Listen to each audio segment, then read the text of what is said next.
Minister for interior Sheikh Rashid Ahmed साहब जी।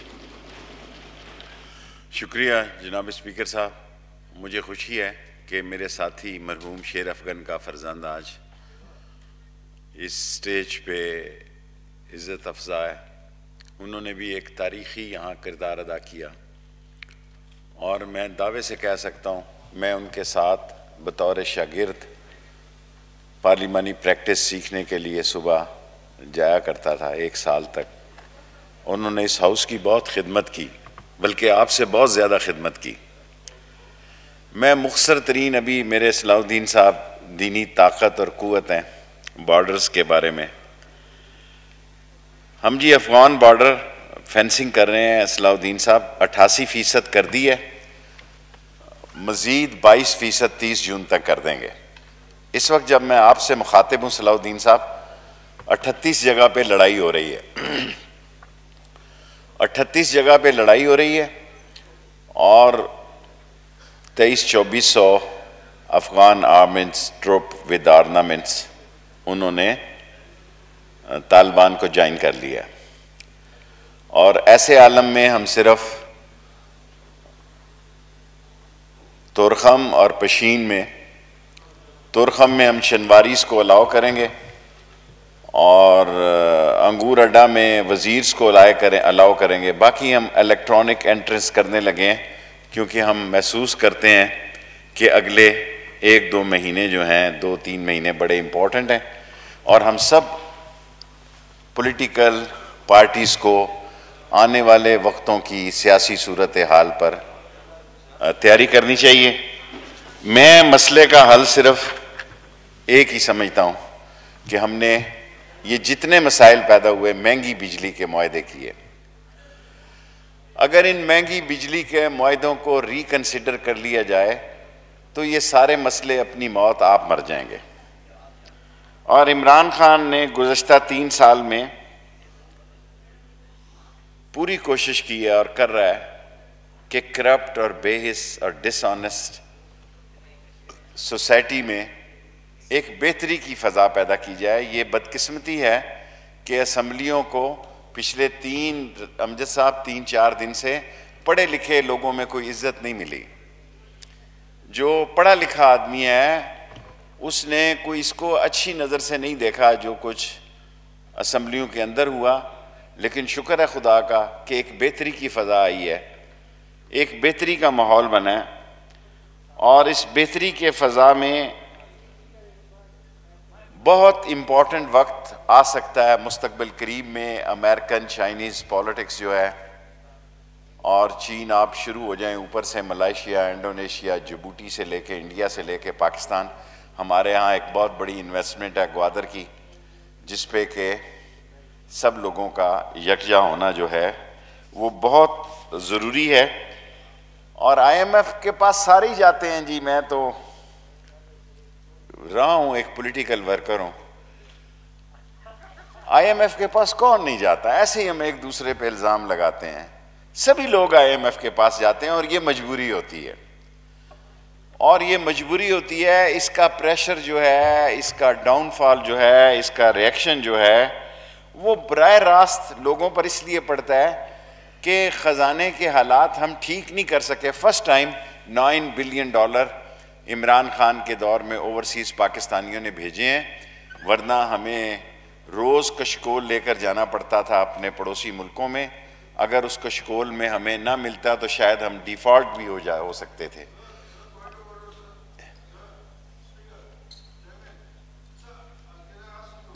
तालपुर साहब, point of order budget में नहीं होता जी। आप समझते हैं पार्लिमानी सिस्टम के। Thank you. बजट स्पीच में तालपुर साहब, शेख रशीद अहमद साहब स्पीच है, स्पीच कर रहे हैं। मैं बजट स्पीच पे तमाम बातों पे बात हो सकती है। बजट स्पीच की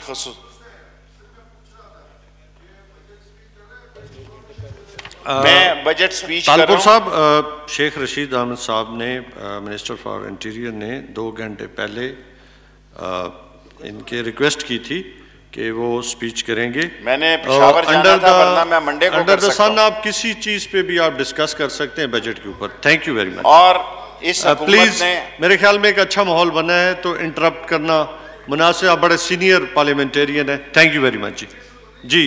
इस हुकूमत ने दासू और दया मीर का काम जो है 1963 के बाद इमरान खान को ये क्रेडिट जाता है कि उसने ये काम शुरू किया। इससे पानी जाएगा ज़मीनों को, इससे पानी जाएगा, बिजली सस्ती होगी। मैं जनाब स्पीकर ये समझता हूं कि पाकिस्तान में अगर बिजली सस्ती हो जाए तो बहुत सारे मसलों का हल हो जाएगा। एहसास प्रोग्राम पे बात की गई, बहुत ज़बरदस्त प्रोग्राम है। गरीब को कुछ मिला ज़रूर है और दुनिया में चौथे नंबर पर यह आया है एहसास प्रोग्राम। और पनागाहें, और उस पर भी मैं समझता हूँ जो लोगों को खाना मिलता है वो कम से कम गरीब आदमी के लिए बहुत बेहतर की सूरत हाल है।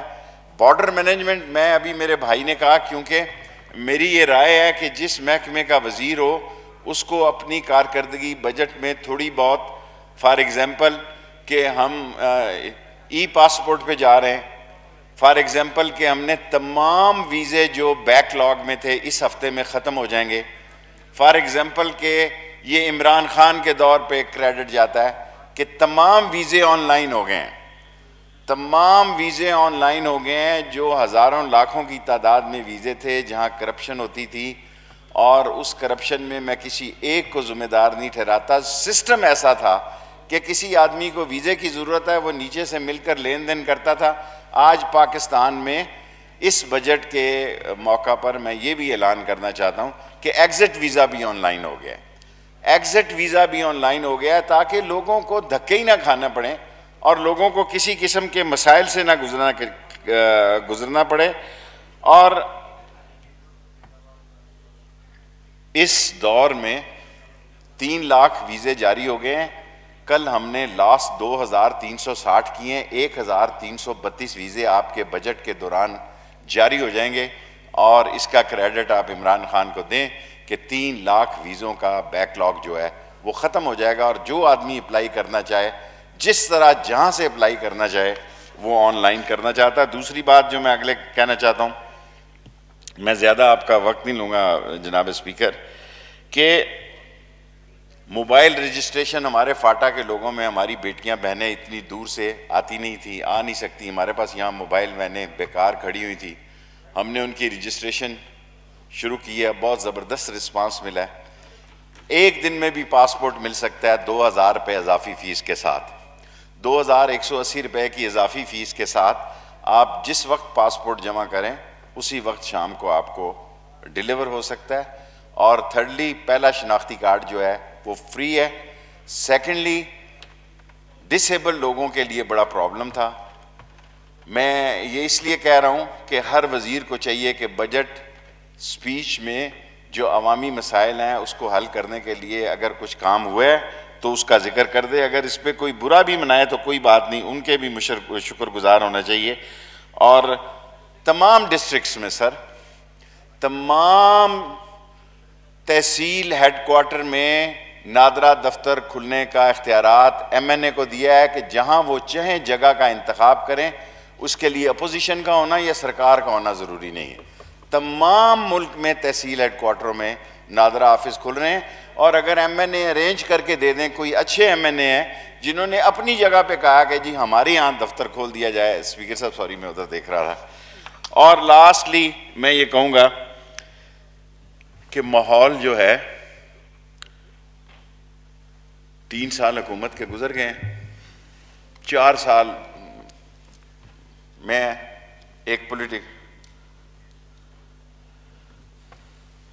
सर मैं तो एक वर्कर की हैसियत से, आप वज़ीर को छोड़ें, मेरी 15वीं वजारत है ये, मैं वर्कर की हैसियत से ये बात अर्ज़ करना चाहता हूँ इस ऐवान में, क्योंकि 3 साल के बाद इलेक्शन मुहिम शुरू हो जाती है। चौथा साल इलेक्शन मुहिम का होता है। बड़े बड़े हलके हैं, 4-4 लाख का वोटर है, लोग अपनी मनसूबा बंदी करते हैं। 4 साल की, मेरे ख्याल में, मैं पहले दिन से ये राय रखता हूँ कि 4 साल की हुकूमत के बाद लोग इलेक्शन में उतर जाते हैं। हमें बेहतर इलेक्शंस के मामलात की तरफ जाना चाहिए, बेहतरी के हालात की तरफ जाना चाहिए।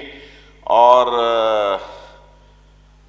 लास्टली कि पॉलिटिकली पाकिस्तान में वो वक्त आ गया है कि हमें तलखियों को ख़त्म करना है।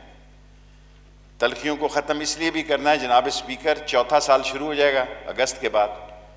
उस साल में अगर हम तलखियाँ शुरू ना कर सके, कितना भी शफाफ इलेक्शन हम कराने जाएंगे तो वो बाइडन और ट्रंप वाला हाल हो जाएगा, रशिया वाला हाल हो जाएगा, डोनाल्ड रॉबर्ट वाला हाल हो जाएगा। सो सुकून नहीं आ सकेगा।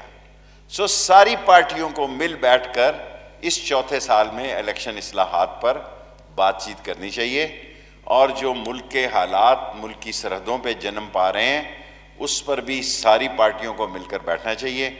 मैं जनाब स्पीकर आपका मशहूर हूँ, और मैंने पूरे 8वां मिनट नहीं लगाया, 7 मिनट आपने फरमाया, मैं 7 मिनट में मुकम्मल कर रहा हूँ। Thank you.